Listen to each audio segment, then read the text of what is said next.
I never thought I'd become the kind of man who hides cameras in his own home. But desperation does strange things to you, doesn't it? It strips away your pride, your sense of dignity, until you're left with nothing but a gnawing need to understand why everything you thought you knew has turned to dust. My name is Michael, and for 32 years, I believed I had built something solid. A good marriage. A family. The kind of life where you wake up knowing your place in the world. Sarah and I met in college, one of those chance encounters at a coffee shop that you see in movies but never think will happen to you. She spilled her latte on my economics textbook, apologized profusely, and 3 hours later we were still talking. 6 months after that, I knew she was the one. We got married young. Too young, my father said, but what did he know? He'd been married 4 times by the age of 50. I was determined to be different. To build something that lasted. And we did last. Through the lean years when I was building my consulting business, through the miscarriage that nearly broke us both, through the joy of finally holding our son David in the delivery room. I remember Sarah's face that day, exhausted and radiant, looking at me like I'd hung the moon. We made him, she whispered. We made a whole person. David is 17 now. A good kid, or at least I thought he was. Quiet, keeps to himself mostly. He's always been closer to Sarah than to me, but I figured that was normal. Boys need their mothers, especially during the teenage years when everything feels like it's ending and beginning at the same time. But about 6 months ago, things started feeling off. It wasn't anything I could point to specifically. Just a shift in the atmosphere of our house, like the air pressure changing before a storm. Sarah started acting different around me. Distant. She'd look at me sometimes with this expression I couldn't read, not quite pity, not quite guilt, but something in between that made my stomach tight. Everything okay? I'd ask. Fine, she'd say, with that smile that didn't reach her eyes. Just tired. She was always tired. Always had somewhere else to be. Always busy with something that didn't include me. And David. God, David stopped looking at me altogether. He'd come home from school, grunt a greeting, and disappear into his room. Normal teenage behavior, everyone said. Give him space. He's finding himself.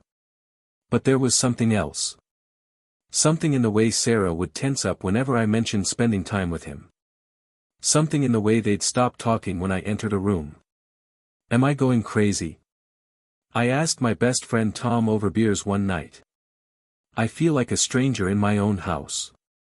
Tom shifted uncomfortably. Marriage is hard, man. Maybe you two need a date night or something. Reconnect. So I tried. I really tried. I planned a weekend getaway for Sarah and me, but she said she couldn't leave David alone. I suggested we take him with us, make it a family thing, but she said he needed his space. I offered to take David to a baseball game, just the two of us, and Sarah actually looked panicked. He's not really into baseball anymore, she said quickly. Maybe another time. The thing that really got me, though, was the timing. Every single day, at exactly 4:15 p.m., Sarah would disappear into David's room. I noticed it by accident at first. I'd come home early from work, and she'd be coming out of his room with this weird look on her face. Startled, almost. Like she'd been caught doing something she shouldn't. What were you doing in there? I asked once. Just putting away his laundry, she said, but her hands were empty. Another time, we were just talking about his college applications. Another, I was helping him organize his closet. Always an excuse. Always at 4:15. Like clockwork. I started keeping track. For 2 weeks straight, every single day at 4:15 p.m., Sarah went into David's room and stayed there for exactly 20 minutes. Then she'd come out, go straight to the bathroom, and I'd hear the shower running. My mind went to dark places. Places I didn't want it to go. But what else was I supposed to think? I confronted her one evening. Tried to keep my voice calm, reasonable. Sarah, I've noticed you spend a lot of time in David's room every day. Same time, every day. What's going on? She looked at me like I'd accused her of murder. What are you implying, Michael? I'm not implying anything. I'm asking a straightforward question. You're being paranoid and controlling. David and I have always been close. I'm his mother. Is there something wrong with a mother checking in on her son? At the exact same time every day? For exactly 20 minutes. And then you shower immediately after. Her face went red. I can't believe you're monitoring me like this. Like I'm some kind of criminal. Maybe if you spent more time actually being present in this family instead of obsessing over your business, you'd understand that relationships require effort and attention. The argument escalated from there. David heard us fighting and came downstairs, and the look he gave me, pure hatred, like I was the villain in his story, that's what broke me. Leave her alone, he said, his voice shaking. You don't know anything. Then tell me, I pleaded. Just tell me what's going on. But he just shook his head and went back upstairs, and Sarah followed him, closing his door behind them. I heard the lock click. That night, I slept on the couch. And that night, I made a decision that would change everything. I ordered the cameras online. Small, discreet, motion activated. I told myself I was protecting my family. That if there was nothing wrong, I'd have peace of mind. And if there was something wrong, well, at least I'd know. I installed them while Sarah took David to his dentist appointment. One in the hallway outside David's room. One inside his room, hidden in the bookshelf behind some old trophies he never looked at anymore. I felt sick doing it, my hands shaking as I adjusted the angles, but I couldn't stop. The app on my phone would notify me whenever motion was detected. I could watch in real time or review the footage later. 3 days. That's how long it took. 3 days of watching my wife and son live their lives while I pretended everything was normal. 3 days of fake smiles at dinner and tense silences. 3 days of checking my phone obsessively, watching Sarah move through our house like a ghost, watching David avoid every room I was in. On the third day, at 4:14 p.m., I was in a meeting with a client. My phone buzzed with the motion alert. I excused myself, said I had an emergency call, and locked myself in the bathroom. My hands were shaking so badly I almost dropped the phone as I opened the app. Sarah entered David's room at exactly 4:15. I watched her close the door behind her. David was sitting at his desk, and when he turned to look at her, I saw something in his face that made my blood run cold. Fear. Not the kind of fear that comes from getting in trouble or disappointing someone. Real, bone-deep fear. Sarah walked over to him, and what happened next, what I saw on that small screen in that sterile office bathroom, it didn't make sense. It couldn't be what it looked like. There had to be another explanation. But there wasn't. And as I watched, unable to look away, unable to breathe, I realized that everything I thought I knew about my life, about my family, about the woman I'd loved for 32 years, was built on a foundation of lies so profound that I couldn't even begin to comprehend the depth of the betrayal. The worst part? David wasn't a victim in the way I'd feared. He was a prisoner. And I was about to discover that the real horror wasn't what was happening in that room. It was why. I couldn't move. Couldn't breathe. Couldn't process what I was seeing on that tiny screen. Sarah stood behind David's chair, her hands on his shoulders. He sat rigid, staring at his computer screen, his whole body tense like a coiled spring. She leaned down, whispered something in his ear, and he flinched. Actually flinched away from his own mother. I can't do this anymore, I heard him say. The audio quality wasn't perfect, but his voice came through clear enough. Broken. Desperate. Yes, you can, Sarah said, and her voice, God, her voice had this edge to it I'd never heard before. Cold. Mechanical. You know what happens if you don't. We've been through this, David. Every single day we've been through this. But Dad. Your father doesn't need to know. Your father can't know. This is between us, the way it's always been. The way it has to be. My mind was racing, trying to make sense of what I was seeing, what I was hearing.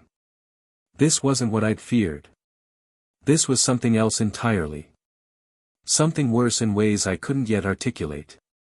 David's hands moved to his keyboard, and I watched as Sarah pulled a chair next to him, sat down, and opened a notebook. She started reading numbers out loud. Account numbers. Routing numbers. Passwords. Transfer it the same way as always, she instructed. 50,000 to the first account, 30,000 to the second. Make sure you. I know how to do it, David interrupted, his voice flat. Dead. I've been doing it for 3 years. 3 years. My son had been 17 years old for 6 months. Which meant this started when he was 14. I watched as David's fingers flew across the keyboard, navigating through what looked like banking websites. My banking websites. My business accounts. My clients' accounts. The consulting firm I'd built from nothing, the reputation I'd spent decades crafting, the trust people placed in me, all of it being systematically dismantled by my own wife and son. But no. Not my son. My son who was shaking. My son who looked like he wanted to disappear into the floor. Mom, please, he whispered. Please just let me tell him. He deserves to know. This is destroying me. Sarah's hand shot out and gripped his chin, forcing him to look at her. What's destroying you is your weakness. Your constant whining. Do you think I want to do this? Do you think I enjoy having to come in here every single day and watch you cry like a baby? Then why? David's voice cracked. Why are you doing this? We don't need the money. Dad makes good money. We have everything. We have everything because I make sure we have everything, Sarah snapped. Your father is a fool, David. A kind, trusting, stupid fool who thinks the world runs on handshakes and good intentions. He has no idea how to protect this family. How to prepare for the future. How to make sure we never end up like I did, growing up with nothing, dependent on people who could pull the rug out at any moment. I felt like I'd been punched in the stomach. Sarah's childhood had been rough. She'd told me stories about growing up poor, about her father losing their house in a bad business deal, about the shame of depending on relatives for everything. I thought we'd worked through that together. I thought the life we built was enough. Apparently, I was wrong about everything. But you're stealing from his clients, David said, and I could hear the desperation in his voice. From people who trust him. From his own business accounts. Mom, he's going to find out eventually. People are going to notice. And when they do, we'll be long gone with more than enough money to start over. Your father will take the fall, because everything is in his name. Everything points back to him. And by the time anyone figures out what really happened, we'll be living very comfortably somewhere where extradition is complicated. The bathroom walls seemed to be closing in on me. This wasn't real. This couldn't be real. This was the woman who'd promised to love me in sickness and in health. Who'd held my hand when my mother died. Who'd cried with joy when David took his first steps. Who was this person? What about Dad? David asked, his voice barely audible. What happens to him? Sarah shrugged. Your father will do what he always does. He'll trust the system. He'll believe in justice and fairness and all those pretty ideals that don't actually matter. He'll probably end up in prison for a few years while everything gets sorted out. Maybe longer. But that's not our problem, David. Our problem is securing our future. He's my father, David said, and he was crying now. I could see tears streaming down his face on that grainy footage. He's my dad. He taught me how to ride a bike. He came to every school play, every parent-teacher conference. He loves us. He loves you. Love doesn't pay bills, David. Love doesn't protect you when everything falls apart. I loved my parents, and they still lost everything and made me feel like a burden every single day. I swore I would never be that vulnerable again. And I'm not. We're not. I am, David said quietly. I'm the most vulnerable person in this house because you've made me an accomplice. You've made me a criminal. I'm 17 years old and I'm committing felonies every single day because you're blackmailing me. Blackmail is such an ugly word. You said if I didn't help you, you'd tell everyone that I was the one who initiated this. That I'm the computer genius who masterminded stealing from Dad's business. You have fake chat logs showing me planning everything. You've been building a case against me since I was 14 years old, and you're my mother. The word, mother, came out like a curse, and I watched Sarah's face harden even more. I'm the mother who's ensuring you have a future. One day you'll understand. One day you'll thank me. I'll never thank you, David said, his voice stronger now despite the tears. Never. And the second I can, the second I figure out how to get out of this without destroying Dad's life more than you already have, I'm going to tell him everything. I'm going to turn myself in. I'm going to fix this. Sarah stood up abruptly, and for a moment I thought she might hit him. Instead, she leaned down close to his ear. If you ever try to tell your father, I will make sure he believes you've been stealing from him to fund a drug habit. I will make sure he believes you've been manipulating both of us. I have evidence, David. Years of evidence showing a disturbed teenage boy with behavioral problems. Therapy records I've been carefully doctoring. Journal entries I've been writing in your handwriting. By the time I'm done, Michael won't just hate you, he'll be relieved to see you locked up. He would never believe that. He'll believe what I show him. He always has. Why do you think it's been so easy? Your father sees what he wants to see. He sees a happy marriage and a loving wife and a quiet son. He has no idea who any of us really are. The 20-minute mark approached. Sarah straightened up, smoothed her hair, and checked her watch. Finish the transfers. Delete the browser history. And David? She paused at the door. Try to look less pathetic at dinner. Your father is already suspicious. Don't make this harder than it needs to be. She left the room, and I watched my son collapse forward onto his desk, his shoulders shaking with silent sobs. He sat there for a full 5 minutes before he finally wiped his face, took a deep breath, and went back to the computer to finish destroying my life. I barely made it to the toilet before I threw up. 20 minutes later, I was sitting in my car in the parking garage, hands gripping the steering wheel so hard my knuckles were white. The client meeting was forgotten. Everything was forgotten except the impossible decision I now faced. If I confronted Sarah, she'd know about the cameras. She'd destroy whatever evidence existed.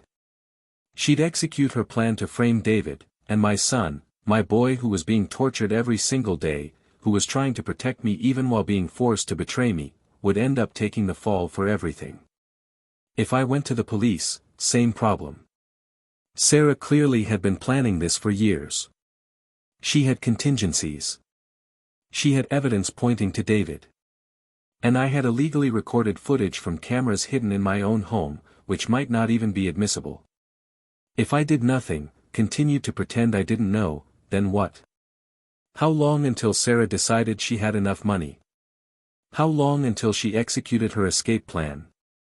How long until I woke up to find them gone, or worse, woke up to FBI agents at my door ready to arrest me for financial crimes I didn't commit?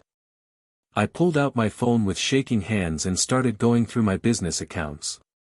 At first, everything looked normal. But when I dug deeper, cross-referencing statements against my own records, I started seeing the discrepancies. 50,000 here. 30,000 there. Small enough amounts, spread out over time, that I'd never noticed. But adding up to. Jesus Christ. Over 3 years, they'd stolen nearly $2 million. $2 million from my business accounts, from client escrow accounts, from investment funds I managed. $2 million that made me look like either the most incompetent financial consultant in the state or an outright criminal. And all of it pointing directly back to me. My phone rang. Sarah's name lit up the screen, and I stared at it like it was a snake. On the fourth ring, I answered. "Hey," I said, trying to keep my voice normal. "What's up?" "Just checking if you'll be home for dinner. I'm making pot roast, your favorite." Your favorite. Like we were a normal family.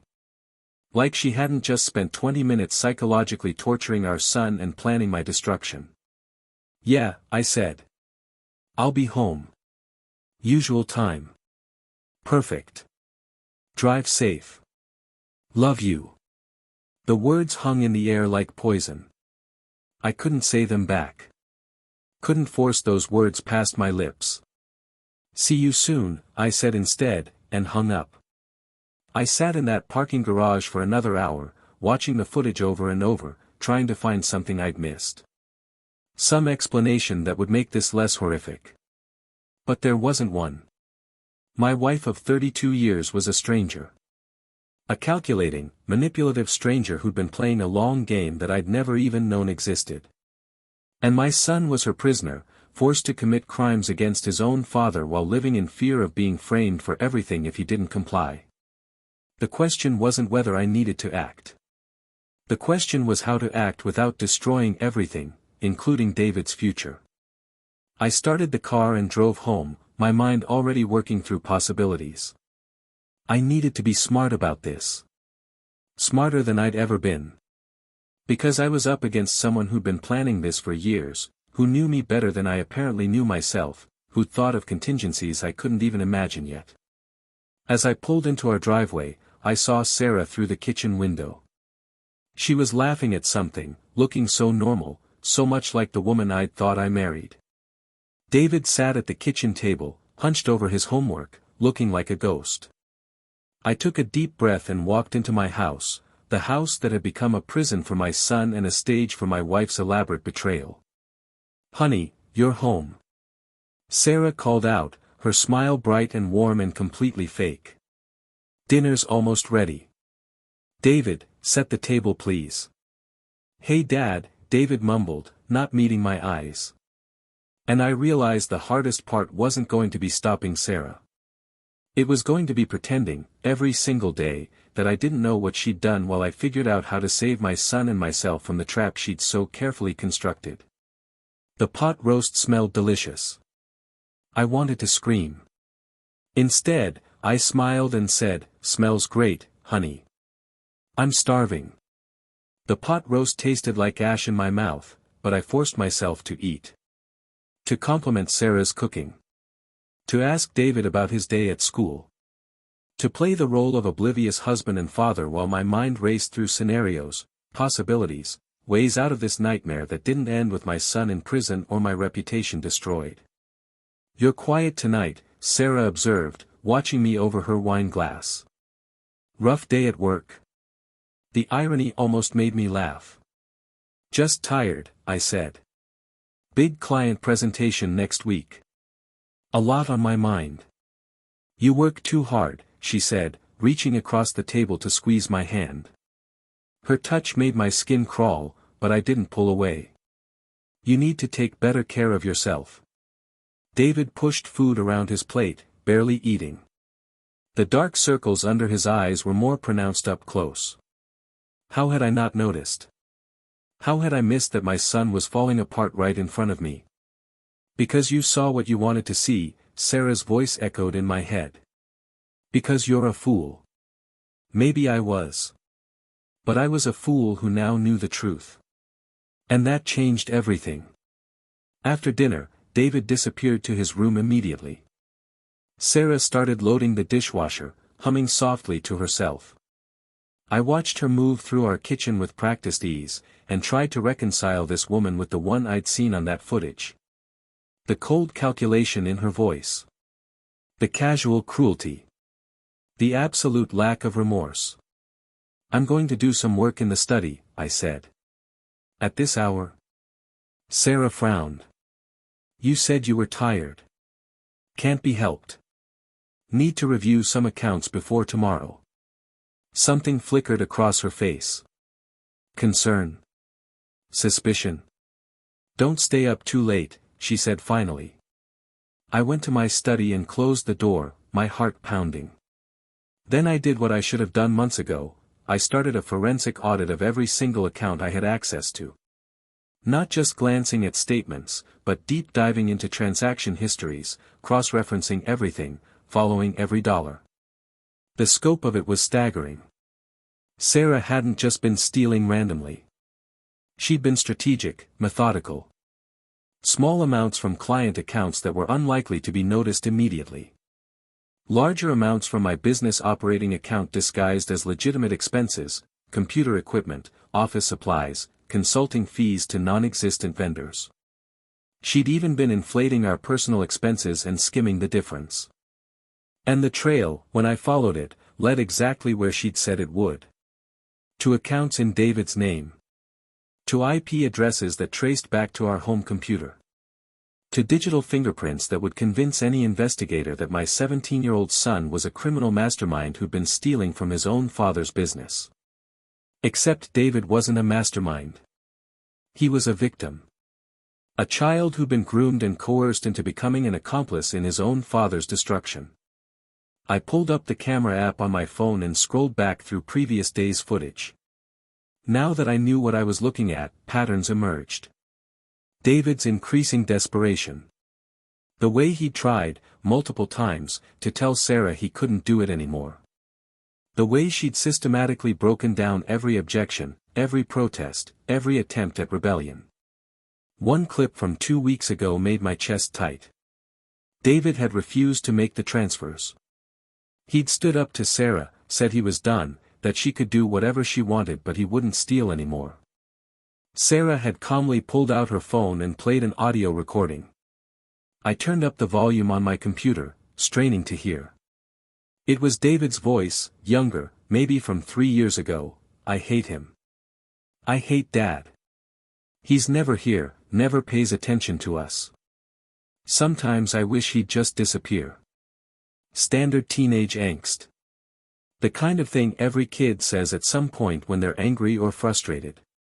But the way Sarah had edited it, spliced it together with other recordings, it sounded like David was planning something. Plotting something. Imagine if the police heard this, Sarah had said calmly. Imagine if they found this on your computer, along with all the evidence of theft. What kind of story does that tell, David? About a disturbed boy who resented his father? Who wanted his money? Who masterminded an elaborate scheme? David had crumpled. Had sat back down at his computer. Had done exactly what she wanted. That's when I realized the full scope of Sarah's manipulation. She hadn't just been stealing money. She'd been systematically isolating David, breaking him down, making him completely dependent on her protection while simultaneously threatening to destroy him with it. It was sophisticated psychological abuse.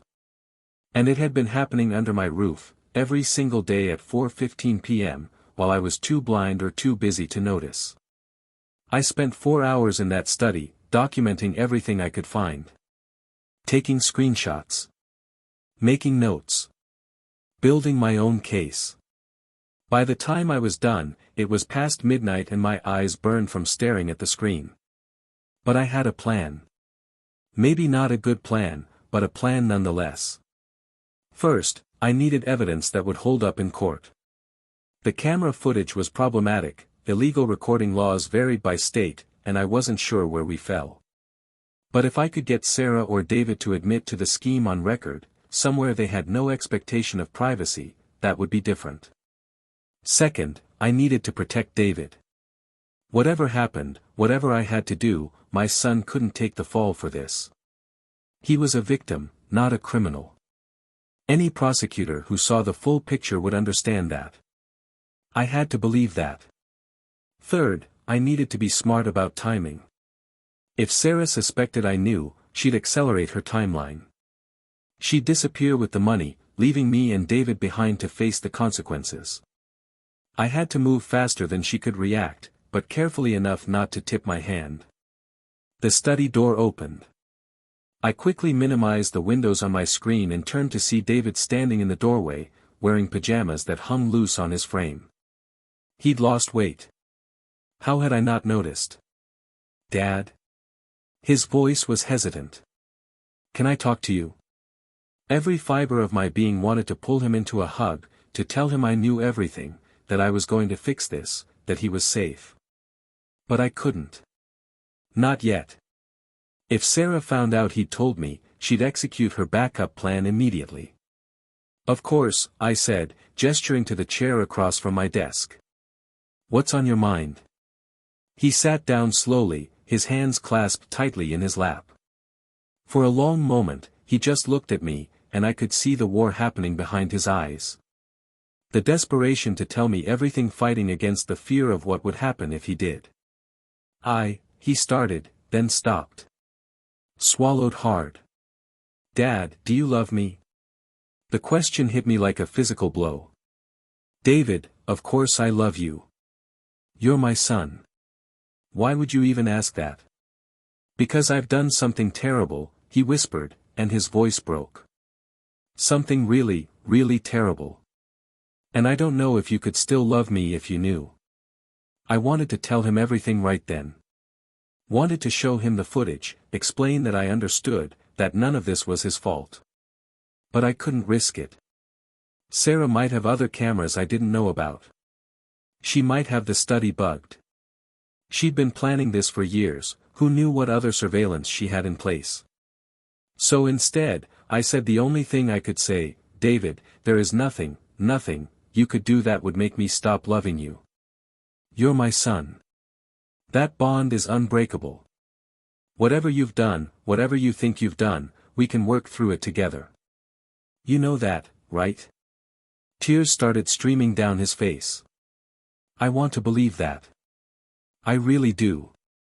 But some things break bonds, Dad. Some things can't be fixed. Try me, I said gently. What's going on? He opened his mouth, and for a second I thought he was actually going to tell me. But then I saw his eyes flick to something behind me, and his whole body went rigid. I turned to see Sarah standing in the doorway of the study, wearing her bathrobe, her expression pleasant but her eyes cold as ice. David, honey, it's late, she said. You should be sleeping. School tomorrow. We were just talking, I said. I can see that. But your father needs his rest too. Big presentation tomorrow, remember? She walked over and put her hand on David's shoulder, and I watched him flinch away from her touch. Come on, sweetie. Off to bed. David stood up mechanically, a puppet whose strings had just been pulled. He looked at me one more time, and the desperation in his eyes nearly undid me. Good night, Dad, he said quietly. Good night, son. Sleep well. He left, and Sarah lingered in the doorway, watching me with that unreadable expression. What was that about? She asked casually. He asked if I loved him, I said, keeping my voice neutral. Seemed like he needed reassurance. Teenagers, Sarah sighed, but there was no warmth in it. So dramatic. Everything's a crisis at that age. I'm sure it's nothing. Sarah, I said carefully, is David okay? He seems off lately. Stressed. She tilted her head, studying me. He's fine. Just senior year pressure. College applications, all of that. You know how it is. Maybe we should all sit down together. Talk as a family. I feel like I've been too focused on work, maybe missing things. Something shifted in her expression. That's sweet, honey, but I think what David needs right now is less pressure, not more family meetings. He's doing fine. I've got it handled. I'm his father. I should be involved. You are involved, she said, and now there was an edge to her voice. You work hard to provide for this family. That's your role. Let me handle the parenting, okay? I've got a better read on him than you do. No offense. There it was. The subtle dismissal. The way she'd been pushing me out of David's life for years, so gradually I hadn't even noticed until it was too late. Right, I said. Of course. You're probably right. She smiled, satisfied. Come to bed soon. It's late. Just need to finish up a few things here. After she left, I sat in the darkness of my study, my mind working overtime. David had been about to tell me everything. If Sarah hadn't interrupted, he would have broken. Which meant Sarah was watching. Monitoring. Making sure David never got the chance to come clean. I pulled out my phone and sent a text to Tom, need legal advice. Sensitive matter. Can we meet tomorrow? Early. His response came a minute later, sure thing. 7 a.m. at the diner on Maple. Perfect. Thanks. Tom was a corporate lawyer, not a criminal defense attorney, but he'd have connections. He'd know who I could talk to about this mess. And more importantly, he'd keep his mouth shut until I figured out my next move. I reviewed the footage one more time, watching Sarah's daily routine with David. The psychological manipulation was textbook: isolation, fear, guilt, carefully constructed evidence to ensure compliance. She'd turned our son into her prisoner and her weapon simultaneously. But she'd made one critical mistake. She'd underestimated me. She'd assumed I'd remain blind forever, that I'd never think to look deeper, that my trust in her was absolute and unshakable. She was right that I'd been a fool. But I wasn't a fool anymore. I spent another hour documenting everything, uploading copies of the footage and my financial findings to a secure cloud account Sarah didn't know about. If something happened to me, if she somehow found out what I knew and tried to execute her escape plan early, there would be a record. Evidence that would tell the real story. When I finally went upstairs to bed, Sarah was asleep, or pretending to be. I lay next to her in the darkness, this woman I'd shared my life with for 3 decades, and felt like I was lying next to a complete stranger. Somewhere down the hall, David was probably lying awake too, trapped in his own nightmare, thinking he was completely alone. He wasn't alone. Not anymore. I just needed him to hold on a little longer while I figured out how to tear down the prison Sarah had built around both of us. At 6:30 the next morning, I left for my meeting with Tom, telling Sarah I had an early conference call. She barely stirred, just mumbled something about breakfast being in the fridge. Tom was already at the diner when I arrived, coffee in hand, concern etched on his face. "You look terrible," he said as I slid into the booth. "What's going on?" I took a deep breath. "If I tell you something, can it stay between us? Attorney-client privilege or whatever." "I'm not your attorney, Mike." "But yeah, of course. Whatever you need." So I told him. Not everything, not about the cameras, not yet, but enough. About the financial discrepancies I'd found. About suspecting Sarah was involved. About David being in trouble somehow. About needing to know what my options were. Tom listened without interrupting, his expression growing more serious with each word. When I finished, he was quiet for a long moment. "Mike," he said finally, "this is way beyond anything I can help with directly. But I know someone. A friend from law school who specializes in financial crimes and domestic cases. She's brilliant and discreet. Can I put you in touch?" "Yes," I said immediately. "As soon as possible. I'll call her this morning." "But Mike?" He leaned forward. "If what you're saying is true, if Sarah has really been doing this for years, you need to understand something. This isn't just about money. This is about fraud, embezzlement, maybe conspiracy. People go to prison for this. For a long time. I know. And if David's involved." "He's not," I said firmly. "Not willingly. That much I'm sure of." Tom studied me. Okay. But you need to be prepared for this to get ugly. Really ugly. Divorce, criminal charges, public scandal. Your business reputation could be destroyed even if you're completely innocent. My business reputation is already destroyed if I don't stop this, I said. My son's life is destroyed. Everything is already destroyed, Tom. I'm just trying to salvage what I can from the wreckage. He nodded slowly. All right. Let me make some calls. In the meantime, don't confront her. Don't let on that you know anything. And Mike? Document everything. Every single thing you can think of. Because if this goes to court, you're going to need an airtight case. Already on it, I said. We talked for another 20 minutes about strategy, about what evidence would be most useful, about how to protect David in all of this. By the time I left the diner, I felt like I had at least the beginning of a path forward. It wasn't much. But it was more than I'd had yesterday. As I drove to my office, my phone buzzed with a text from Sarah. David forgot his lunch. Can you drop it off at school? I'm stuck with a plumber emergency. A plumber emergency. At 8 a.m. on a Tuesday. Or maybe she just wanted to make sure I wasn't home, wasn't snooping, wasn't discovering anything new. Sure, I texted back. On my way. I diverted to the house, my mind already working through what I might find if I looked around while Sarah was supposedly dealing with a plumber.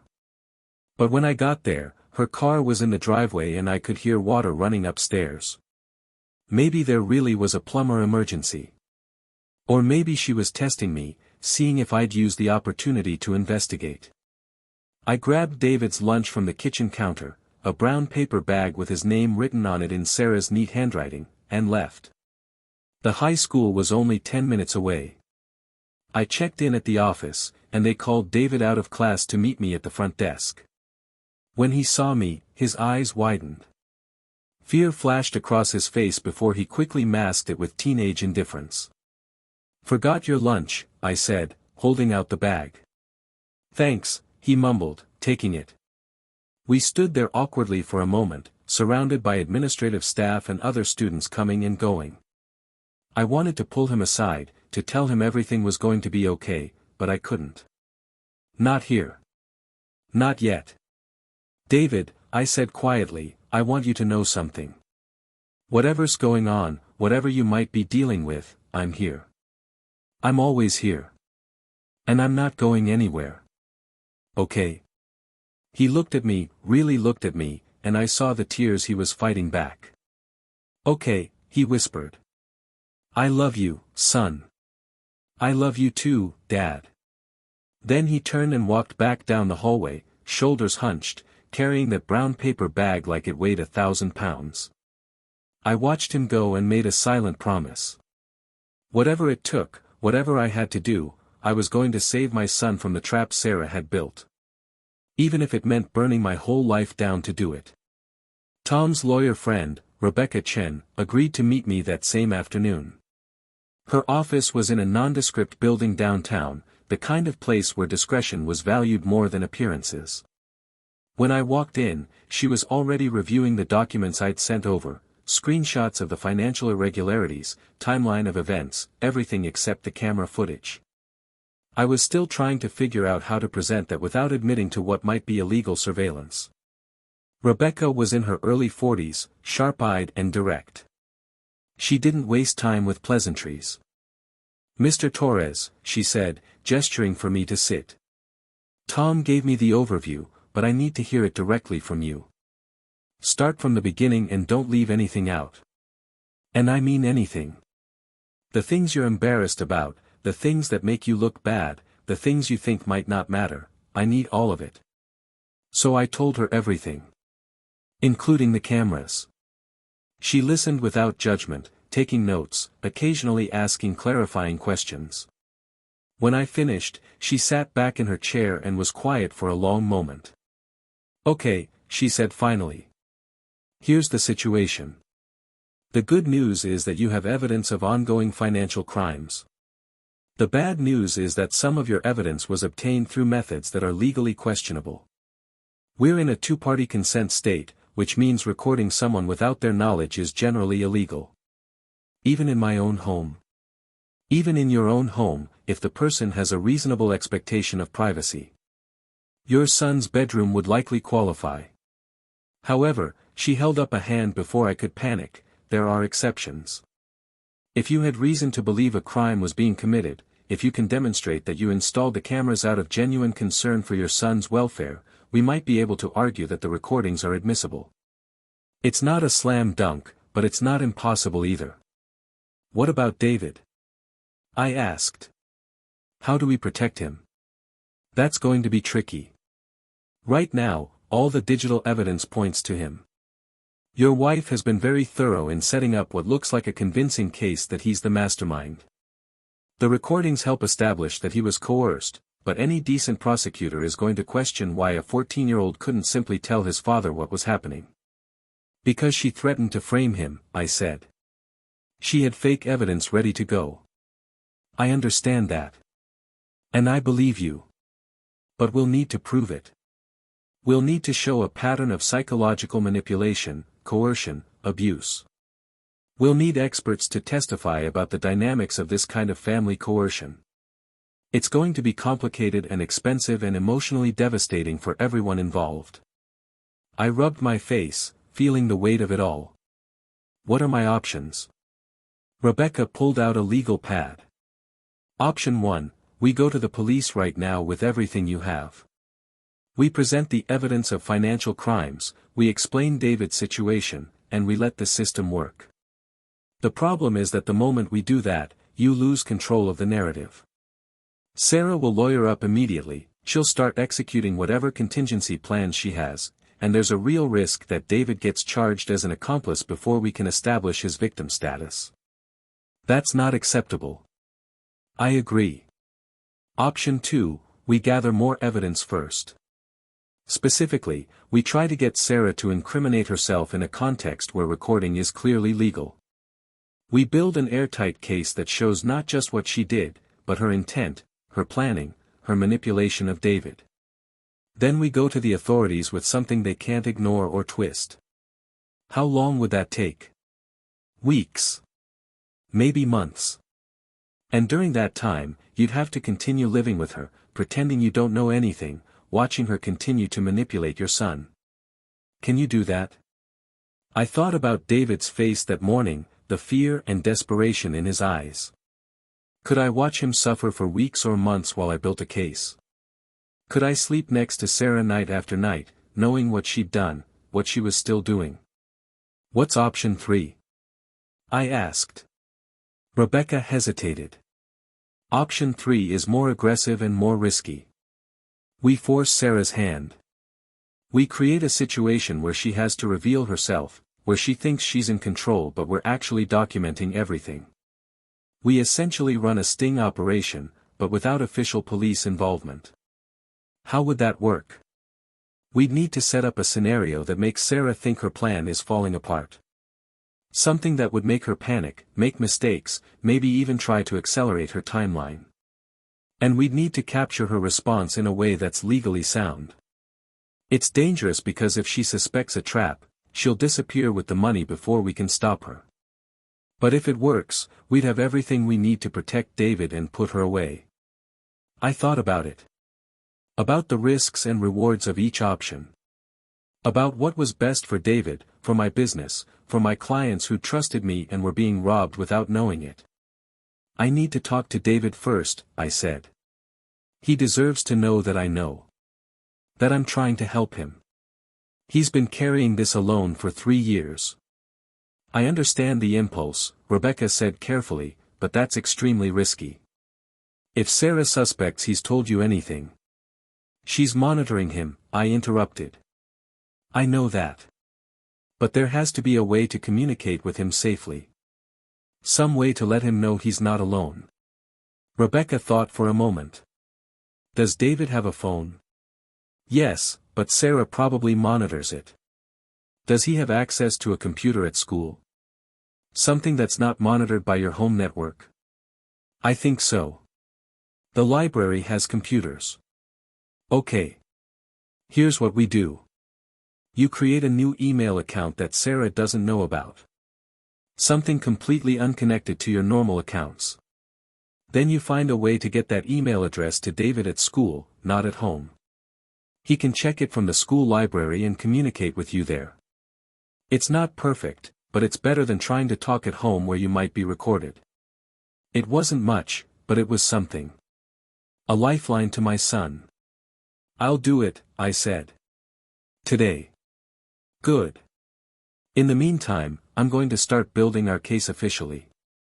I'll need access to all your business records, everything you can find about the fake accounts, any documentation of Sarah's spending patterns.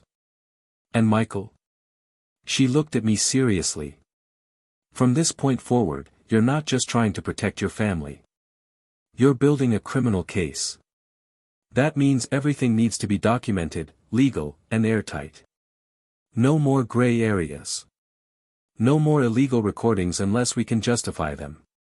Understand? I understand. One more thing. You mentioned that Sarah talks about leaving, about being long gone when everything falls apart. Do you have any idea where she might go? Does she have family abroad? Connections in other countries? I thought about it. Her mother lives in Argentina. They're not close, but Sarah visited her last year. Alone. Said she needed to reconnect with her roots. Was that unusual? Very. She hadn't spoken to her mother in years before that. They had some kind of falling out when we got married. Rebecca made a note. So she might have been setting up an escape route. Establishing residency or connection somewhere without extradition. That's useful to know. We'll need to monitor her travel documents, make sure she doesn't leave the country. The meeting lasted another hour, going over logistics and strategy. By the time I left, my head was spinning with information and my stomach was in knots. This was really happening. I was building a criminal case against my wife. The mother of my son. The woman I'd loved for 32 years. Except that woman never really existed, did she? I drove to an internet cafe across town, somewhere Sarah would never think to look, and created a new email account, hopeisneer2024@gmail.com. Then I wrote a message to David. Son, I know. I know everything. I know what she's making you do, and I know you've been trying to protect me. You're not alone anymore. We're going to fix this together, but we have to be smart. Check this email from school only, never from home. Delete each message after you read it. I'm working with a lawyer to make sure you're protected. I love you, and none of this is your fault. Hold on just a little longer. Dad. I saved it as a draft instead of sending it, one of those old spy tricks where two people share an account and communicate through drafts that are never actually sent, harder to trace. Then I printed out the email address and login information on a piece of paper. Now I just needed to get it to David without Sarah knowing. The opportunity came sooner than I expected. That evening, Sarah announced she had a doctor's appointment the next morning and asked if I could drive David to school. Of course, I said, trying not to sound too eager. No problem. That night, I barely slept.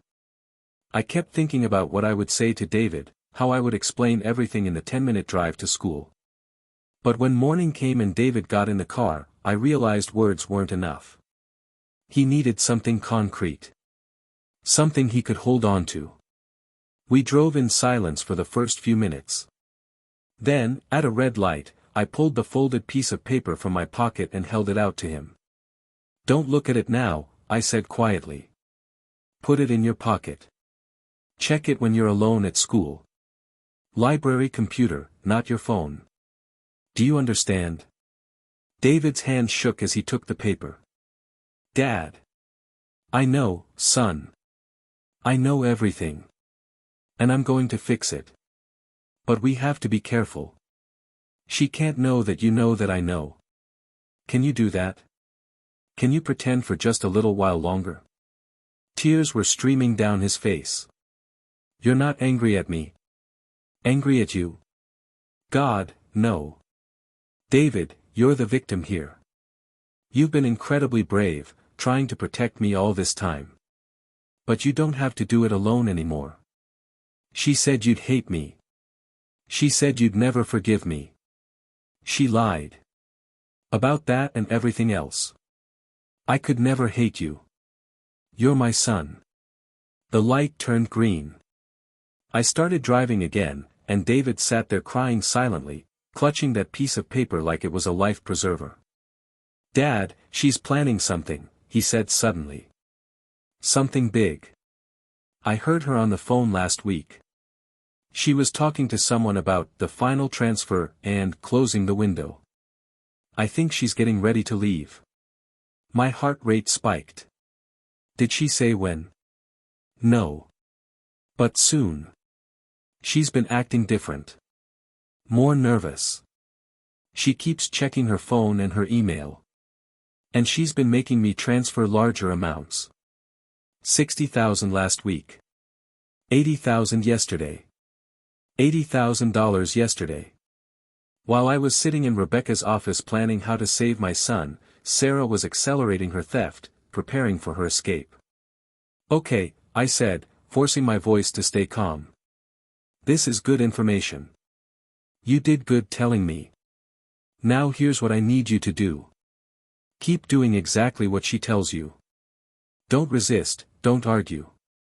But pay attention to everything. Where the money is going, what she says, who she talks to. Can you do that? I think so. And check that email every day from school. I'll update you on what's happening, what we're doing to fix this. But David? This is really important. At home, around Mom, you have to act completely normal. Like nothing has changed. Like you and I didn't have this conversation. Can you do that? He wiped his face, took a deep breath, and nodded. I've been acting for 3 years. I can keep doing it a little longer. The strength in his voice, the determination despite everything he'd been through, I'd never been more proud of my son. When I dropped him off at school, he turned back before getting out of the car. Dad? Thank you. For not giving up on me. Never, I said. Not ever. I watched him walk into the school building, shoulders a little straighter than they'd been in months. Then I called Rebecca. Sarah's accelerating her timeline, I told her. We don't have weeks or months. We have days, maybe less. Then we moved to option 3, she said without hesitation. The sting operation. Are you ready for this? Do I have a choice? There's always a choice. But some choices are better than others. What do? We make Sarah think her perfect plan is falling apart. We make her panic. And we record everything that happens next. I'll put together a team, investigator, tech specialist, someone from the FBI's white-collar crimes division who owes me a favor. Can you meet tonight? Late, after Sarah thinks you're asleep? Yes. Good. In the meantime, act normal. Don't do anything that might tip her off. And Michael? Once we start this, there's no going back. Your marriage is over, your family as you know it is finished, and your life is going to be turned inside out. Are you absolutely sure? I thought about David's face, about the fear and pain he'd been carrying for 3 years. About the clients whose trust Sarah had betrayed. About the man I'd been before I knew the truth, naive, trusting, blind. That man was gone. And good riddance. I'm sure, I said. Let's do this. The rest of the day passed in a blur of forced normalcy. I went to my office, attended meetings, pretended to work while my mind raced through everything that was about to happen. I checked the draft email folder on the account I'd created and found a message from David. Dad, I checked the accounts today. She's moved almost everything. There's only about $200,000 left. The rest is gone. I'm scared. What if we're too late? I wrote back, we're not too late. Trust me. Trust the plan. I need you to be strong for just a little longer. And David? I'm proud of you. More than you know. At 6 p.m., I went home. Sarah was cooking dinner, humming to herself. She seemed almost cheerful, and I understood why. She was close. So close to pulling off her perfect crime and disappearing with millions of dollars while I took the fall. "Good day?" she asked, kissing my cheek. "Good enough," I said, and I smiled at her. Really smiled. Because for the first time in weeks, I wasn't the one in the dark. I wasn't the victim of a plan I didn't understand. I was the one with the plan now. And tomorrow, everything was going to change. That night, at 11 p.m., I told Sarah I couldn't sleep and was going for a drive. She barely acknowledged me, already half asleep. I drove to Rebecca's office where she'd assembled her team. 3 people sat around the conference table: Rebecca, a man in his 50s who was introduced as Frank, former FBI, now private investigator, and a younger woman named Amy, tech specialist. "Here's the play," Rebecca said, pulling up a presentation on her laptop. "Tomorrow morning, Michael, you're going to receive a call from your bank. Actually, from Frank pretending to be from your bank. He's going to tell you there's been suspicious activity on several accounts and they need you to come in immediately. Sarah will overhear this call, you'll make sure of it. Won't she panic and run?" I asked. "That's what we want," Frank said. His voice was gravelly, authoritative. "But she won't run immediately. First, she'll try to figure out what the bank knows. She'll contact whoever she's been working with, and trust me, she's been working with someone. Nobody pulls off this kind of scheme alone. When she makes those calls, when she starts trying to move the remaining money, that's when we get her." Amy spoke up. "We're going to wire your house for audio. Legally. We'll get a warrant first thing tomorrow morning based on the evidence you've already provided. Once we have that warrant, everything we record is admissible. We'll catch her in the act of trying to destroy evidence, of instructing David to do the same, of coordinating with her accomplice. It'll be airtight." "What about David?" I asked. "He'll be there." "That's actually good," Rebecca said. "We need to capture her coercing him one more time, on legal recording. It'll establish beyond doubt that he's a victim. The moment she instructs him to do anything illegal, we move in. Police, FBI, everyone. She'll be arrested before she can execute any contingency plans. And if something goes wrong? If she figures out it's a trap?" Frank leaned forward. "Then we have officers staged nearby ready to move. She doesn't leave that house without us knowing about it. We've got her passport flagged, her bank accounts monitored. She's not getting away, Michael. This ends tomorrow, one way or another." I took a deep breath. "Okay. Let's do it." We spent the next 3 hours going over every detail of the plan. What I would say, how I would act, what signals to watch for. Amy showed me the tiny audio recording devices they'd be planting throughout the house, in smoke detectors, electrical outlets, places Sarah would never think to look. By the time I got home at 2 a.m., I was exhausted but wired with adrenaline. Sarah was asleep. I lay down next to her and stared at the ceiling, knowing that in less than 12 hours, everything would be over. My phone buzzed with a text from Rebecca: "Warrant approved. Team moves at 6 a.m. You've got this." I closed my eyes and thought about David, about the relief he'd feel when this nightmare finally ended. About the future we'd have together once we got through this. About the woman sleeping next to me who tried to destroy us both. Tomorrow, she'd learn that she'd underestimated the wrong man. Tomorrow, the truth would finally come out. Tomorrow, my son would be free. I woke up at 5:30 a.m. to the sound of my phone vibrating. A text from Frank: "Team in position. Audio devices installed. All systems go. Call comes at 8:15 a.m. sharp. Make it count." Sarah was still asleep beside me, peaceful and serene, completely unaware that her carefully constructed world was about to collapse. I got up quietly, showered, dressed for work like it was any other day. My hands were steady as I knotted my tie, but inside I felt like I was coming apart. This was it. The end of everything I'd known for 32 years. David came downstairs at 7 o'clock, looking exhausted. He'd checked the email last night. I'd seen his response in the drafts. "I'm ready, Dad. Whatever happens today, thank you for believing me." Sarah made breakfast, cheerful and talkative. "Big day today?" she asked, pouring coffee. "Just the usual," I said. "Few client meetings. Nothing special." David pushed eggs around his plate, barely eating. Sarah noticed. "You okay, honey? You look tired."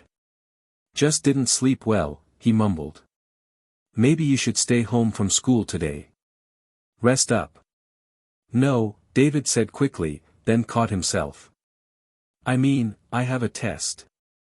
I can't miss it." Sarah studied him for a moment, and I saw something flicker across her face. Suspicion. Concern. But then she smiled and patted his hand. "All right. But take it easy, okay?" At 7:45, I drove David to school. Neither of us spoke during the drive. What was there to say? Everything we needed to communicate had already been said. When he got out of the car, he looked back at me one last time. "Dad? No matter what happens today." "I know, son. I know." He nodded and walked into the school building. Safe. Away from whatever was about to unfold at home. I drove back to the house, parked in the driveway, and checked my phone. 8:10 a.m. 5 minutes. Sarah was in the kitchen, cleaning up from breakfast. I sat at the dining room table with my laptop open, pretending to review emails. My heart was pounding so hard I thought she might hear it. At exactly 8:15, my phone rang. The caller ID said, First National Bank. Actually Frank, using a spoofed number. I answered on speakerphone. "Hello? Mr. Torres? This is David Chen from First National Bank's Fraud Prevention Department. I'm calling about some irregularities we've detected on several of your business accounts. Is now a good time to talk?" I saw Sarah freeze in the kitchen doorway. "Irregularities?" I said, injecting confusion into my voice. "What kind of irregularities?" "Sir, I'd prefer to discuss this in person. Can you come to our main branch this morning? As soon as possible. We've flagged some transactions that require immediate attention." Yes, of course. What transactions? What's going on?" "Multiple unauthorized transfers over the past several months, sir. Significant amounts. We need to verify which transactions you authorized and which you didn't. How soon can you be here?" I looked at Sarah. Her face had gone pale. "I can be there in 30 minutes. "Thank you, sir. Ask for me at the customer service desk." "And Mr. Torres? Don't discuss this with anyone until we've had a chance to review everything. This is a sensitive matter that could involve law enforcement." The call ended. I sat there, staring at my phone, letting the silence stretch out. "What was that about?" Sarah asked. Her voice was carefully controlled, but I could hear the edge of panic underneath. "I don't know," I said slowly. "Unauthorized transfers. That doesn't make any sense. I need to go to the bank." "Wait," Sarah said, moving toward me. "Wait, let me think. Did they say how much money?" "No, just that it was significant amounts over several months." I stood up, grabbed my keys. I need to go figure this out. This could destroy the business if clients think I've been mishandling funds.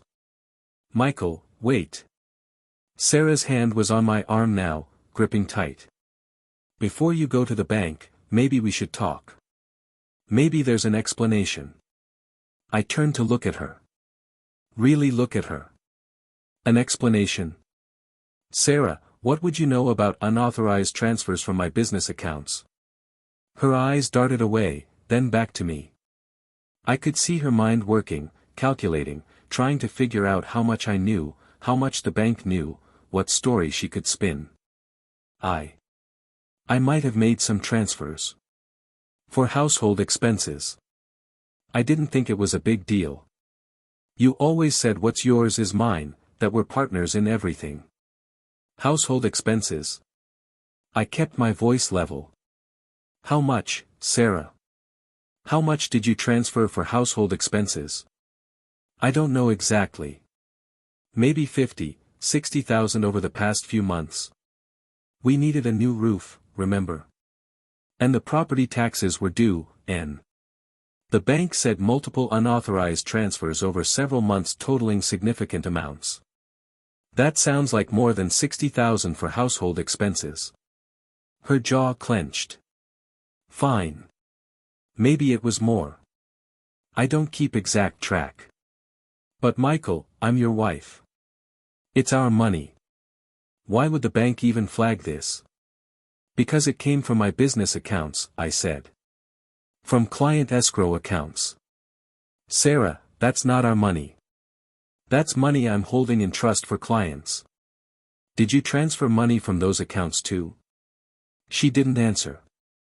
Just stared at me with those cold, calculating eyes I'd seen on the camera footage. I need to go to the bank, I said, pulling away from her. We'll talk about this later. Michael, don't. Her voice was sharp now, commanding. Don't go to the bank. Not yet. Let me fix this first. I can put the money back. They don't need to know anything was wrong. How are you going to put back money you supposedly spent on household expenses? I have savings. Other accounts. Michael, please. If you go to the bank and they involve law enforcement, this becomes a huge mess. Let me handle it quietly. Other accounts? I looked at her with dawning horror that wasn't entirely faked. Sarah, what have you done? Before she could answer, her phone rang. She glanced at it, and I saw panic flash across her face. She didn't answer, but I caught a glimpse of the caller ID, R. Martinez. Who's R. Martinez? I asked. Nobody. A spam call. Michael, listen to me. Her phone rang again. Same caller. This time she answered, turning away from me. I can't talk right now, she said quietly. Then, after a pause, I know. I'll handle it. Just give me a few hours. She hung up and turned back to me, and for the first time, I saw real fear in her eyes. Michael, I need you to trust me. Don't go to the bank yet. Give me until this afternoon to sort everything out. Sort what out? Sarah, what the hell is going on? I made some investments, she said quickly. Some investments that didn't pan out. I borrowed money from your business accounts temporarily, planning to put it back before anyone noticed.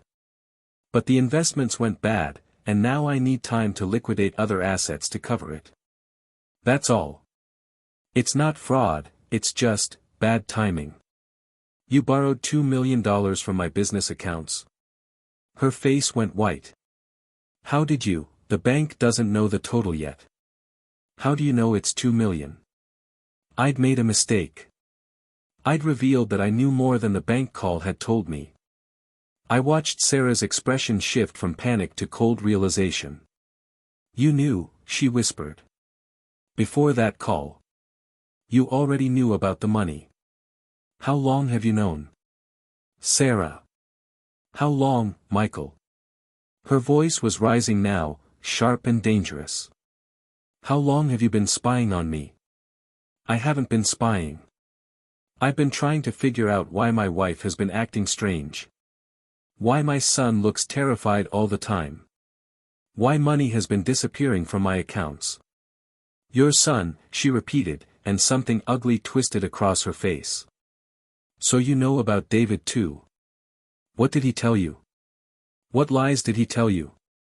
He didn't tell me anything. He's been trying to protect me, even while you've been forcing him to steal for you. Sarah laughed, but there was no humor in it. Forcing him?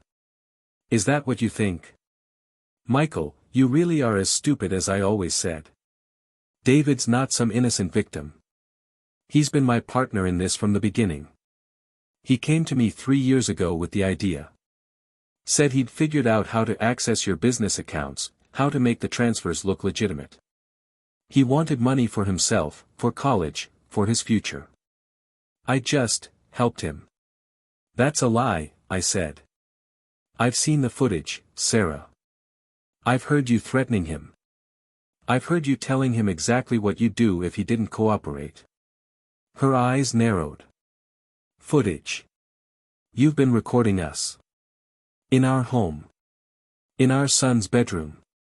Do you have any idea how illegal that is? Do you have any idea how illegal embezzling $2 million is? How illegal it is to coerce a minor into committing felonies? How illegal it is to plan to flee the country and leave your husband to take the fall for your crimes? She stared at me, and I watched her rapidly recalculate. Watched her decide what play to make next. Okay, she said finally, her voice going soft and reasonable. Okay, you're right. I've made mistakes. Huge mistakes. But Michael, we can fix this. Together. We can put the money back, make it look like a banking error. Nobody has to know. We can go back to how things were. How things were. I couldn't keep the bitterness out of my voice. You mean where you were planning to frame our son for your crimes and disappear to Argentina with millions of dollars? Those things. I wasn't going to frame David. I would never hurt our son. Those recordings, whatever you think you heard, you're misunderstanding. I was trying to teach him responsibility, trying to show him the consequences of his choices. Maybe my methods were harsh, but... Stop, I said. Just stop. I know the truth, Sarah. All of it. And so do the police. That's when everything changed. Sarah's face went from conciliatory to cold fury in an instant. You called the police, she said flatly. Before even talking to me. Before giving me a chance to explain. You've had 3 years to explain. 3 years while you tortured our son and destroyed everything I've built. She moved fast, faster than I expected. Grabbed her phone and keys from the counter. I'm leaving. Don't try to stop me. You're not going anywhere, I said. Watch me. And Michael? That footage you have? It'll never hold up in court. Illegal recordings by a paranoid husband. And those account transfers. I've got documentation showing that David initiated all of them. Emails, chat logs, everything. You can't prove I coerced him. It'll be his word against mine. And when a jury sees a troubled 17-year-old boy who stole millions from his father, who do you think they'll believe? They'll believe the recordings of you threatening to frame him. Of you detailing your entire plan. Of you. Inadmissible evidence, she cut me off. The moment your lawyer tries to use those recordings, they'll be thrown out. And then all you'll have is a son who committed serious financial crimes and a wife who was too trusting. I'm the victim here, Michael. I trusted my son when he said he needed help accessing accounts for legitimate reasons. How was I supposed to know he was stealing? She headed for the door, and I moved to block her path. Get out of my way, she said. Sarah, don't do this. Don't make this worse than it already is. Worse? Michael, you've already destroyed our family. You've turned on your own son, tried to frame your wife for his crimes. The only thing I'm doing is protecting myself and David from you. That's not what's happening here and you know it. Do I? She pulled out her phone and started typing rapidly. Right now, I'm texting David to tell him his father knows everything and is trying to have him arrested. I'm telling him to go to the police himself and tell them the truth, that he stole from you, that he regrets it, that he's sorry. If he cooperates and testifies that I was an innocent dupe, maybe we can both avoid prison. You're going to throw David under the bus to save yourself? I'm going to save my son from a father who's clearly lost his mind. Now move. She pushed past me, and I heard her car keys jingle as she grabbed them. This was it. The moment where she'd either run or do something desperate. The front door burst open before she could reach it. Frank came through first, badge out, followed by 4 uniformed officers. Sarah Torres, you're under arrest for embezzlement, conspiracy to commit fraud, and coercion of a minor. Sarah's face went through a rapid series of expressions: shock, fear, rage, and finally cold calculation. I want a lawyer. I'm not saying anything without a lawyer. That's your right, Frank said, already moving to handcuff her. But we've got enough to charge you with or without your cooperation. We've been listening to this entire conversation. We've got you threatening your son, admitting to the theft, detailing your plan to frame a minor. It's over, Mrs. Torres. Sarah looked at me with pure hatred. You set me up. All of this was a setup. All of this was you confessing to everything, I said. I just gave you the opportunity. Rebecca Chen walked in behind the officers, and I'd never been so relieved to see anyone in my life. Michael, you okay? She asked. Yeah, I said, though my legs felt weak. Is David already picked up from school by Child Protective Services? He's safe. He'll need to give a statement, but we've made it clear he's a victim, not a suspect. Between the recordings and Sarah's admission just now, there's no question about his status. Sarah was being led out in handcuffs, still demanding a lawyer, still insisting she was the victim. I watched her go and felt nothing. No sadness, no regret. Just a profound sense of relief that it was finally over. What happens now? I asked Rebecca. Now we start the cleanup. FBI will need your full cooperation on recovering the stolen funds. Some might be gone, but Sarah was keeping most of it in accounts she had access to, probably planning to transfer it all at once right before leaving. We might recover 70–80%. Your clients will need to be notified, but the fact that you're the one who brought this to light will help. You're a victim too. What about David? He'll need therapy. Probably a lot of it. And you'll need to rebuild trust with him, show him that the nightmare is really over. But Michael? He's strong. Stronger than you know. He held on for 3 years, tried to protect you even when it was destroying him. That takes incredible courage. He'll be okay. You both will. I nodded, not trusting myself to speak. Frank came back inside, pulling off his gloves. She's asking about the evidence. Wants to know if the recordings are actually admissible. They are now, Rebecca said with a slight smile. We had a warrant for the audio devices we installed this morning. Everything she said after 8:15 a.m. is completely legal. And her confession just now? That's on properly authorized surveillance. She gave us everything we need. What about the earlier recordings? I asked. The ones I made? Those are more complicated, Rebecca admitted.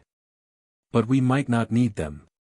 With what she said today, combined with David's testimony once he's ready to give it, we have a solid case.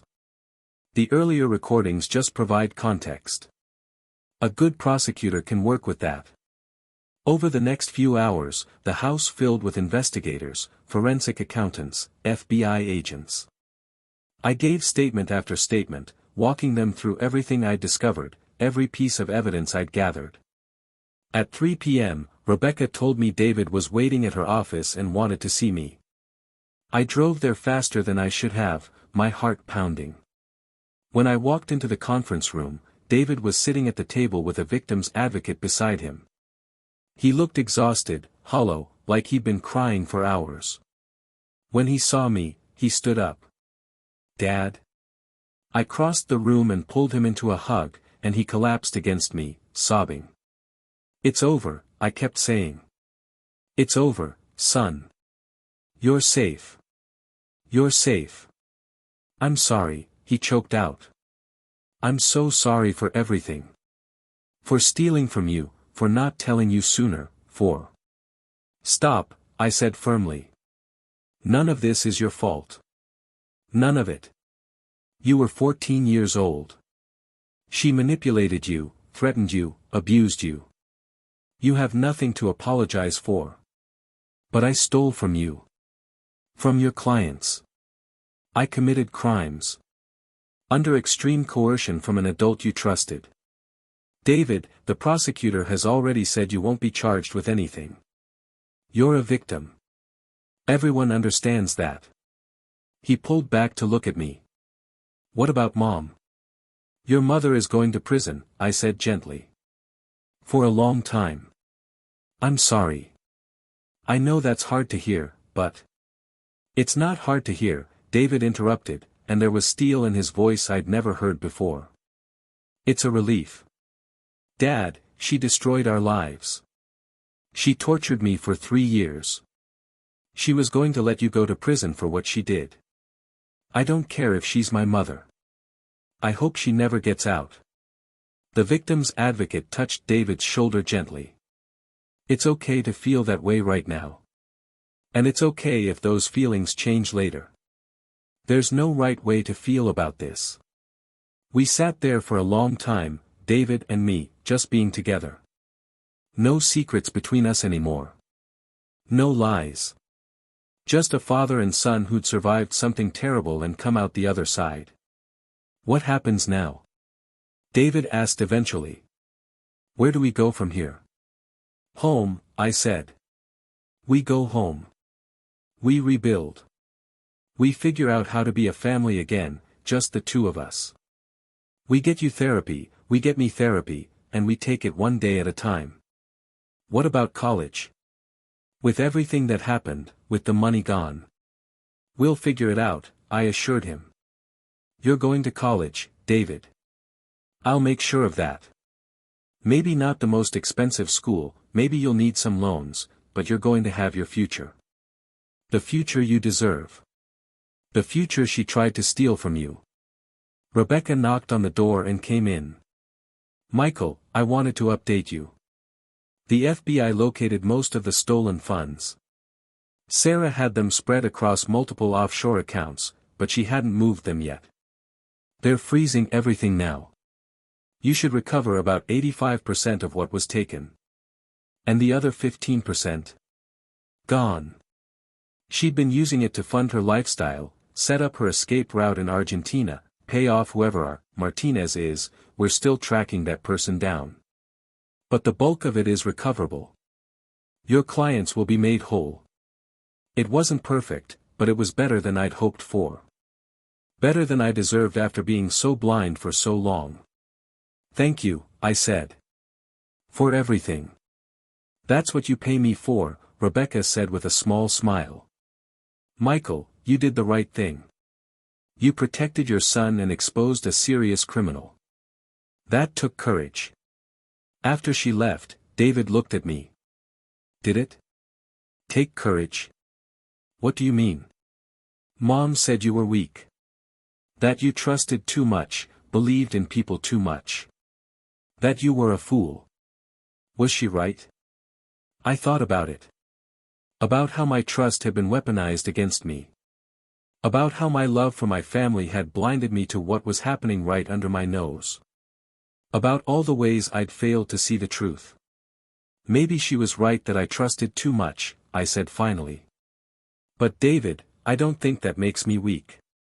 I think it makes me human. And yes, people can take advantage of that. People can hurt you when you trust them. But the alternative, living like your mother, always calculating, always suspicious, never letting anyone in, that's not strength.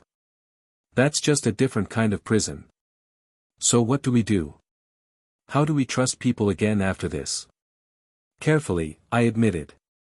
But we do trust again. Because David, the only way to have real relationships, real love, real family, is to be willing to be vulnerable. To take the risk that someone might hurt you. And yes, sometimes they will. But sometimes they won't. Sometimes you'll find people who deserve that trust. And those relationships are worth everything. He nodded slowly. Can I ask you something? Anything.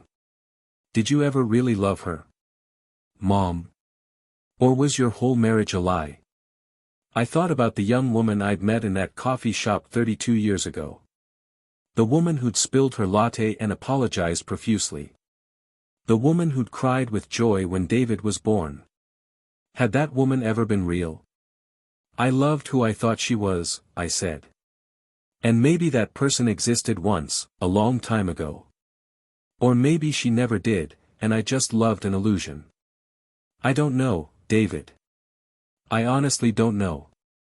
But I know this, I really love you. I always have. That was never an illusion. You're my son, and nothing that happened changes that.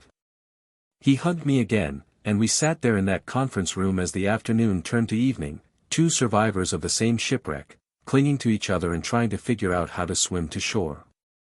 3 months later, I stood in a courtroom and watched Sarah Torres, the woman I'd been married to for 32 years, the woman I'd thought I knew better than anyone, get sentenced to 15 years in federal prison. She never looked at me. Not once. Never looked at David either, who sat beside me in the gallery, his hand gripping mine tight. The judge spoke about betrayal of trust, about the psychological abuse of a minor, about the systematic destruction of a family. Spoke about how Sarah had shown no remorse, had tried to blame everyone but herself, had attempted to manipulate the system even from jail. 15 years. She'd be 68 when she got out. If she got out with good behavior. David and I walked out of that courthouse into bright sunshine. It was April, 3 months since that terrible morning when everything had come crashing down. 3 months of therapy, of rebuilding, of learning how to be a family of 2 instead of 3. You okay? I asked David as we reached the car. Yeah, he said, and he sounded like he meant it. I think I really am. Is that weird? That I feel relieved instead of sad? Not weird at all. You get to feel however you feel. He looked back at the courthouse. Do you think she'll ever understand what she did? Why it was wrong? I don't know, I said honestly. Maybe. Maybe not. But David, that's not our problem anymore. She made her choices. She'll have to live with the consequences. Our job is to move forward. To rebuild, David said, echoing what I'd told him 3 months ago. To rebuild. We drove home, to the house that was slowly starting to feel like home again instead of a crime scene. David had redecorated his room, painted over the walls that had witnessed so much trauma. I'd turned Sarah's home office into a library, filled it with books and comfortable chairs. We were erasing her presence, slowly but surely, and creating something new in its place. That evening, Tom came over for dinner. He'd been checking in regularly, helping where he could, being the friend I desperately needed. David had started calling him Uncle Tom, and Tom had taken to the role with enthusiasm. So, Tom said over pizza, college visits soon. David nodded, actually excited. Dad and I are looking at state schools mostly. Somewhere I can get a good education without massive debt. Practical, Tom approved. Though I heard MIT offered you a full scholarship. They did, David said, glancing at me. After everything came out, after the news covered the story. They said they admired my resilience or something. But I don't think I want to go there. Too much pressure. Too many memories of Mom always pushing me toward the best schools. Boulder has a great computer science program, I suggested. And it's only an hour away. Computer science. Tom raised an eyebrow. I thought after everything with the hacking. That's exactly why, David interrupted. I'm good at it. Really good. Mom twisted that, used it for evil. But I want to take that skill and do something positive with it. Maybe cybersecurity. Help people protect themselves from people like her. I felt a swell of pride. This kid, who'd been through hell, who'd been forced to use his talents to destroy his own father's life, was choosing to take that pain and transform it into something good. That's an excellent plan, Tom said. The world needs more ethical hackers. After dinner, after Tom left, David and I sat on the back porch watching the sunset. It had become our routine, this quiet time at the end of the day, where we could just exist together without pressure or expectation. Dad? David said suddenly. Do you think you'll ever get married again? The question surprised me. I don't know. Maybe someday, if I meet the right person. Why? Just wondering if you'd be okay alone if not. Like, after I go to college and everything. David, I won't be alone. I'll have you. And even when you're at college, you'll still be my son. We'll still be family. But it's different, isn't it? Without Mom. Very different, I admitted. But different isn't always bad. We lost something, yes. But we also gained something. Honesty. Trust. A relationship that's not built on lies and manipulation. I'll take what we have now over what we had before any day. He was quiet for a moment. I'm glad you didn't give up on me. When you found out about the stealing, you could have just turned me in. Believed Mom's fake evidence. But you didn't. I knew you, I said simply. The real you. And the real you would never hurt me like that unless someone was forcing you. That was the one thing your mother got wrong in all her planning. She forgot that I actually know my son. She thought everyone was like her, David said. That everyone was just looking out for themselves, willing to betray anyone for money or security. She couldn't understand that some people actually love each other. That was her weakness, I agreed. And ultimately, that's what brought her down. We sat there in comfortable silence, watching the sky turn from orange to purple to deep blue. Somewhere in the house, my phone buzzed with an email, probably another update from Rebecca about the recovery of funds or the civil suits being filed. I'd check it later. Right now, this moment with my son was more important than anything else. Hey Dad. David said as we headed inside.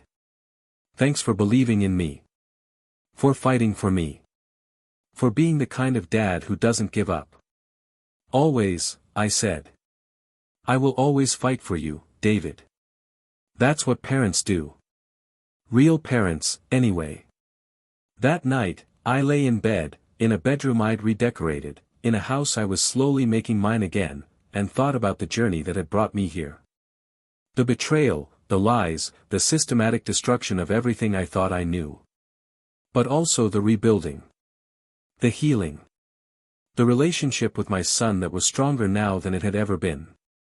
I thought about Sarah, in her prison cell, probably still convinced she'd done nothing wrong. Still blaming everyone else.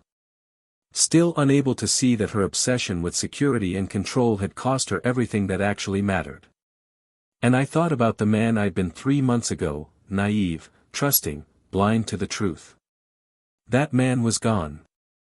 But I didn't regret being him. Because that man's capacity for love and trust had been what saved David in the end.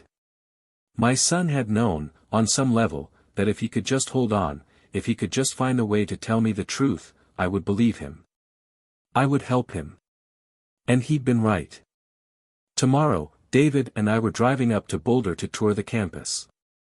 Next week, I had a meeting with my remaining clients to discuss the future of my business.